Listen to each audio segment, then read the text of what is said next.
Welcome back to our channel. For today, we're going to cook sweet and sour fish fillet. And this is our fish and shad. This is a cream dory.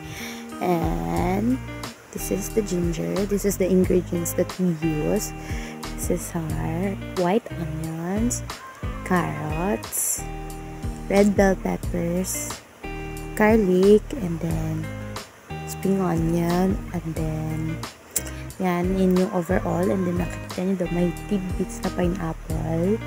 And ayan lang. And yan, ipapakita ko yung overall lahat-lahat.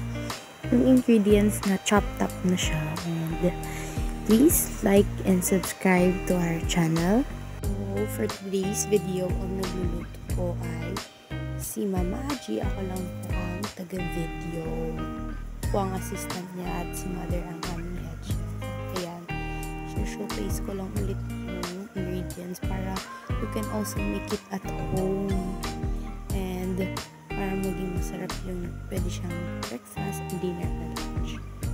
And then ito na yung butter. This is egg and this is flour. Kinukot na ni Mother Dear yung fish para later on ipiprito na yan. And mahaba-habang proseso to kasi madami yung fish na nahiwa namin, as you may see dun sa unang clip ng video. So kaya stay tuned po para kita nyo yung finished product. So para kita nyo gaano siya kasarap.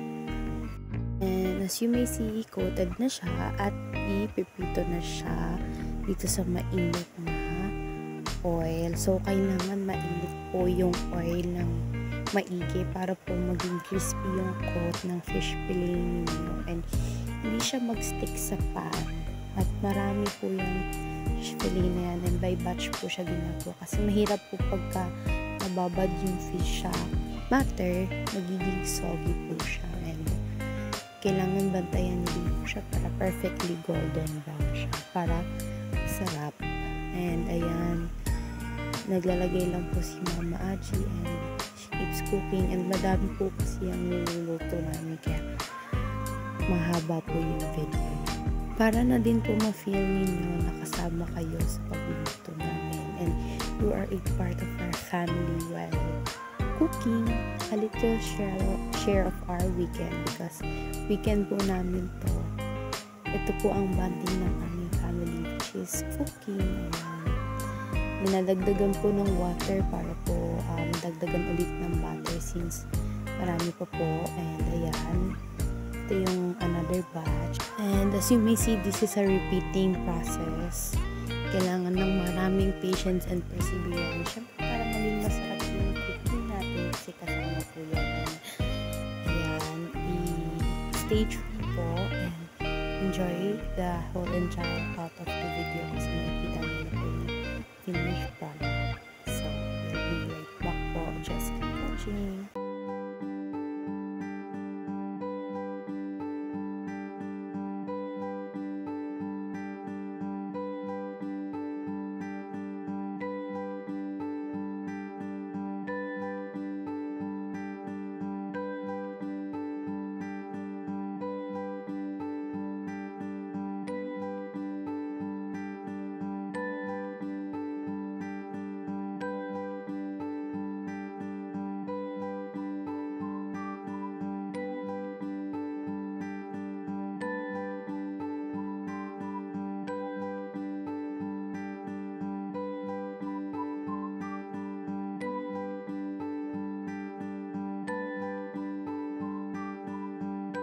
And since may butter yung fish, kinukuha yung mga nagiging crumbs kasi masarap yan na pang topping sa rice, and immediately tinatanggal yan para hindi mabilis mag-brown yung mantika. And also mini-strain din po nila yung fish fillet para yung oil niya hindi mag-soak up dun sa butter para maging crunchy pa rin siya pagka kinain niyo.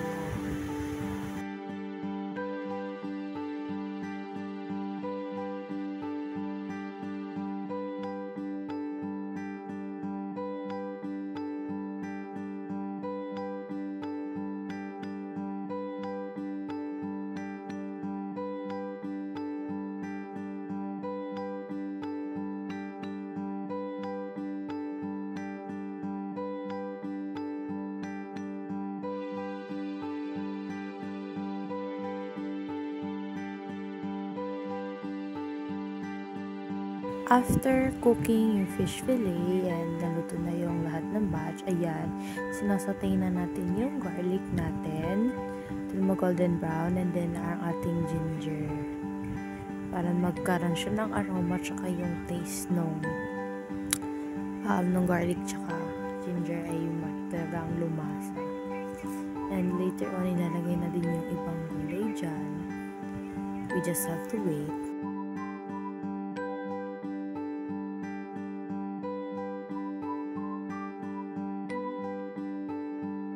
Ayan, this is the last batch of the fish fillet. Kaya niluluto na yung sauce para mamaya lalagay na lang yung fish and then lalagay na lang din yung sauce to make it sweet and sour. Ayan.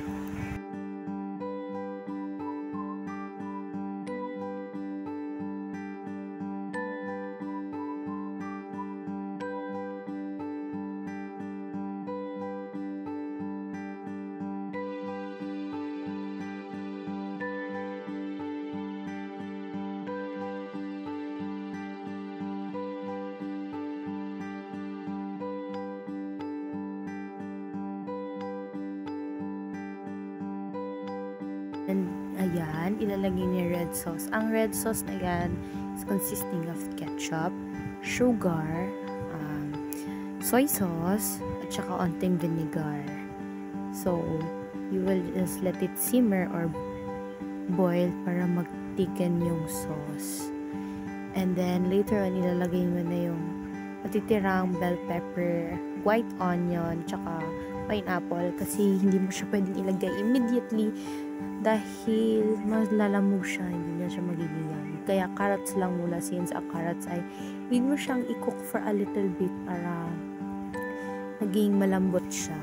So, ayan, waiting lang kami dyan while still cooking the other fish fillets. And ayan.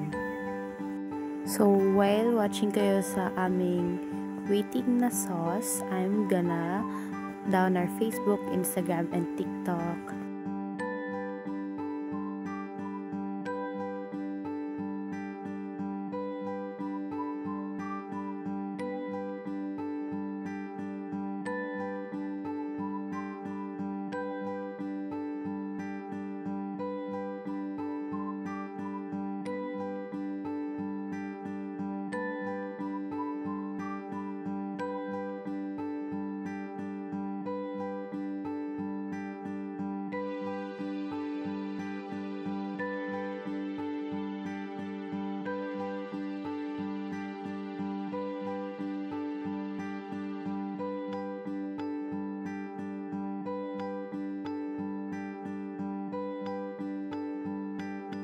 So, yan, nag-boil na yan and nag-simmer. Nilagay na red pepper and green pepper. Later on, ilalagay na dyan ng white onion. And lastly, linawan namin yung non-slurry, which is water and cornstarch para mag-thicken up siya at maging sauce siya, hindi maging soup. And mamaya, the last part will be presentation at makikita nyo ang ating finished product. Hope you guys enjoyed the video and sana gawin nyo din to, cook ninyo para may family bonding kayo kasi that's what we do and this is our finished product. So yummy, so good. So thank you for watching our videos. Stay tuned for more videos by Mama Aji and family.